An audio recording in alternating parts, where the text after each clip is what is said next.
This is my evaluation question for. So one area I use a lot of technology is during my research and planning, where I use various bits of technology to, help present research, to gain research, etc. One of the main pieces, obviously, Weebly, the blog used to document the research and planning, and to track the progress along my research and everything that I've placed on there, and also various bits of construction. It's easy to use. It's very nicely set out, laid out. It's clear for like the examiner to then, for me to look over my work, and then for the examiner and my teachers to also do that. I use various forms of social media also, such as Twitter and Instagram, for conducting polls and obtaining audience feedback. I thought this was a simple piece of technology to use. As I say, it was quite simple, just to contact other people, to set up polls, to get back feedback as to what my audience wanted. Obviously, a main feature in that is my phone, an iPhone, which is not only used to film and record various aspects of the research, like interviews and sometimes podcasts. Obviously, it also helps me obtain audience feedback for like texting people and accessing Twitter and Instagram. Again, another major piece of software you could say that helped me was Google Drive. As you know, it's simple to use. It's just like a massive cloud, and it allowed me to transfer files to and from various locations, allowing me to work at home as well as at college on my main products. There's other various pieces of software such as Prezi and eMaze, which sort of create presentations, sort of like PowerPoint like presentations that help. It's a clearer and seems more sophisticated way of presenting your research, and I've used both of them on several occasions as I found them quite useful, and I say it presents a research nice and clearly. Again, VoiceThread is something that is that I've used to conduct things like podcasts.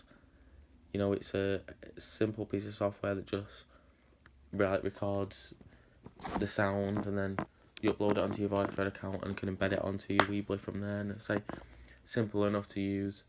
You just go on, click record, speak, upload the podcast. So another piece of technology that came in handy.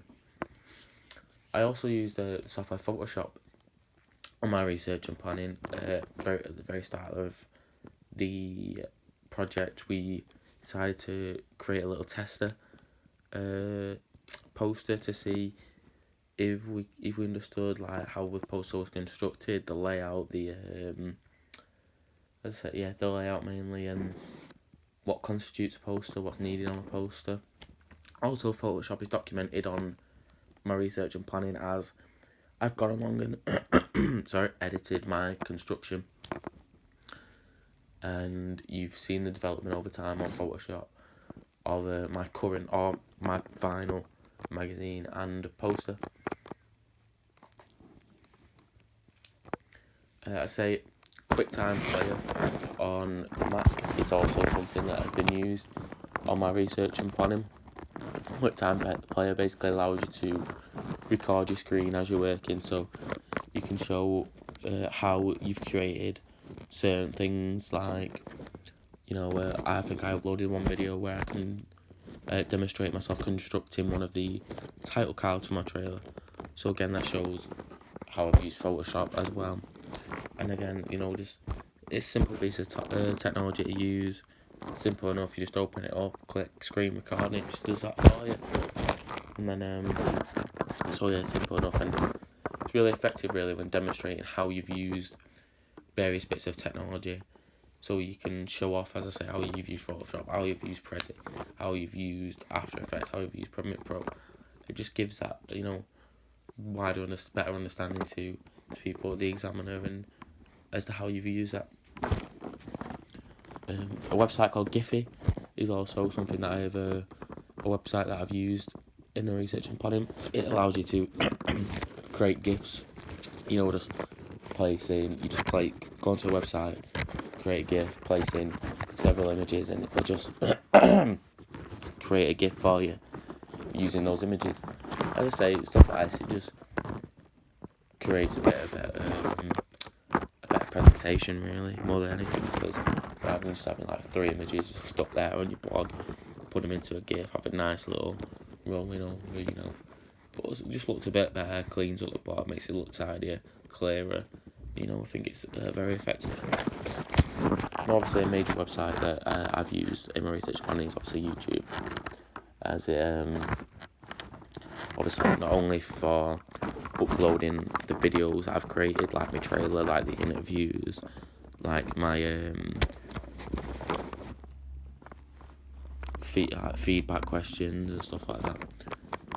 It is also obviously allowing me to conduct research, like I've been able to go onto YouTube, look at other trailers, look at what people have said about other trailers, and just also collect that research, collect that knowledge, so that I can obviously, it allowed me to put together what I felt was an accurate portrayal of, a thriller trailer, and that is obviously something that's massively across the blog. Now moving on to the construction, obviously the biggest piece of media technology that's been used on construction is definitely Photoshop. So obviously Photoshop allows you to manipulate magazine photos that you've created, change backgrounds, change colours, manipulate sizes of things. So, that has been massive in my poster and magazine creation.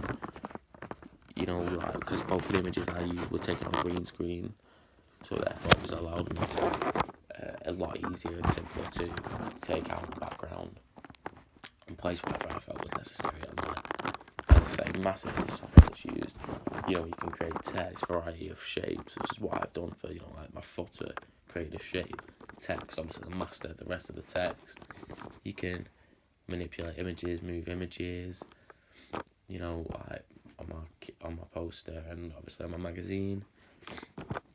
So yeah, Photoshop's massive and probably the biggest piece of media tech, along with this Premiere Pro.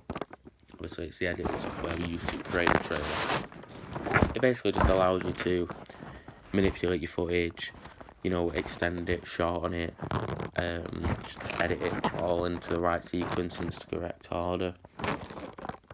And then, as I say, it allows you to apply filters to certain things, like if you want a darker shot, a bluer shot, a more golden shot, you can just throw it over the top of it. It's simple enough. And again, another that really ties in with that is After Effects. As it allows you to add special effects to certain pieces of footage and stuff like that. I've used it in my newsreel footage where I've got my news reporter who I filmed on the green screen and then relayed the news footage or the news like studio in behind, so it creates actually a news studio. So yeah, they were probably the 3 biggest pieces I've used. Along with my construction, I would say camera. Canon 1100D captured all the footage. It's a quality camera. Struggled a bit with lighting when we watched film dark stuff, but overall good camera. Got what I needed from it. GarageBand also. It's again simple enough to create the soundtrack for my trailer. Allows you to access various instruments, create a tune, and so forth. And then again, voice memos is something I use to, the non-diegetic dialogue in the trailer. It's used on that to obviously record just the dialogue, which was then placed in the trailer over the top of the footage. So again, it gives that non-diegetic effect. And voice memo, surprisingly for me, was quite clear, crisp. I thought, why not use that? It works really well. Now into my evaluation. Obviously I've used Premiere Pro mainly to edit all the software, edit all the footage together, like get all my images, the footage of me in question 2, when got sound like this over the top, use that. Obviously use YouTube to access footage from other trailers like Drive, Spider-Man, The Town, and that I've used in other previous trailers.